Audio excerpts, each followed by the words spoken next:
So what if the solution to some of the biggest challenges in the Islamic world today isn't some brand new idea, but actually a return to the original source? Well, according to Professor Bayraktar Barakli, the key is right there, hiding in plain sight, inside the Quran itself. Okay, let's dive into this pretty provocative idea. At the very heart of this whole argument is a really profound diagnosis. He's saying the core problem isn't really political or economic, it's a fundamental crisis of understanding the faith. And that problem, it starts with the most important book of all. And there it is, the central claim. The professor argues that for centuries, all these layers of interpretation, traditions, and clerical authority have been piled on top of the Quran, basically putting a wall between the believer and the book. So instead of engaging directly with it, people were just told to rely on what the scholars said. And that, he says, effectively silenced God's direct word. Now this slide is fascinating because it shows a direct contradiction. On one hand, the Quran, in one of its final revelations, says very clearly, "I have perfected for you your religion. It's done, complete." But Bayrakli points out that this powerful tradition emerged that argued the total opposite, that the religion was somehow deficient, that it needed other human sources to be whole. He calls this a really profound betrayal of the text itself. Okay, so if the problem is a separation from the Quran, then the solution has to start with its very first command. But what that command really means, according to Bayrakli, is, well, it's way bigger than just reciting some words. This is the question that unlocks everything. Think about it. When the Prophet Muhammad received that first revelation, Iqra, which means read, there was no book there. He was in an empty cave. So what on earth was he being commanded to read? The answer completely changes how you see the foundations of the faith. And here's the answer, beautifully laid out. The command to read wasn't just about a scripture that didn't even exist yet.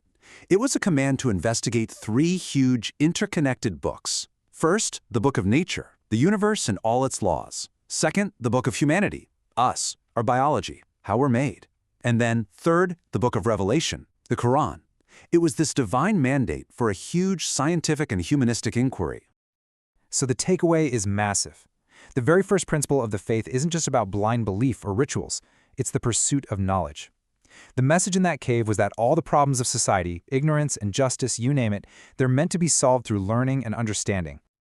All right, so what happens when you actually put this knowledge-first message into practice? Well, it doesn't just stay as a nice idea. As we're about to see, it kicks off a whole series of profound social revolutions. Just look at the status of women, for example. Before Islam, in that part of the world, having a daughter was often seen as a humiliation, which led to the absolutely horrific practice of burying baby girls alive. The Quran confronted this head-on. That verse, "The male is not like the female," he argues, isn't about hierarchy. It's an incredible affirmation that each has a unique, God-given purpose and value. It directly challenges the idea that one is just a lesser version of the other. Then you have this revolution in the idea of justice. The Quran's definition is simple but powerful, giving everything its proper place, its proper due. And that starts with the ultimate act of justice, Tawhid, or monotheism, giving God his due as the one and only creator. And from that single divine principle, everything else flows. The need for legal, social, and economic justice, basically the blueprint for a civilized society. And this one is a real game changer. The Quran totally elevates the whole concept of work. It's not just a chore you do to survive. No, it's presented as a sacred act of gratitude. This verse, which is actually echoed from the Psalms of David, it turns any legitimate job, whether you're a teacher, a carpenter, a cleaner, into a form of worship. Now let's dig into the actual definitions of the faith's most basic terms, because Bayrakli argues we've widely misunderstood them, and in doing so we've kind of lost their peaceful, profound original meanings. So what does the word Islam actually mean? Well, it comes from the root word silm, and silm means peace. So when the Quran tells believers to enter into silm completely, it's a direct command to enter a state of peace. The name of the religion isn't just a label, it's the mission statement. And it's the same thing with the word deen, which we usually translate as religion. That word comes from the root dain, which means debt or responsibility. So your deen is basically your sacred set of obligations, your debt to God, to your community, to your family. It's all about accountability, and fulfilling those duties is a sacred act. So you put all this together, a faith founded on knowledge, on justice, on peace, and on responsibility. What kind of society does that ultimately create? Well, this brings us to the professor's really powerful conclusion.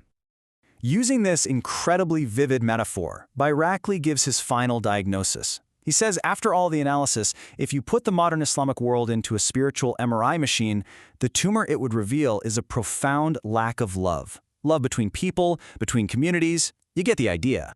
But the Quran doesn't just point out the problem, it gives you the cure. It lays out this simple two-step recipe for generating love in a society. The ingredients are, first, true and sincere faith, and second, doing good, useful deeds. And when people provide those two ingredients, the Quran promises that God Himself actually steps in and creates love between them.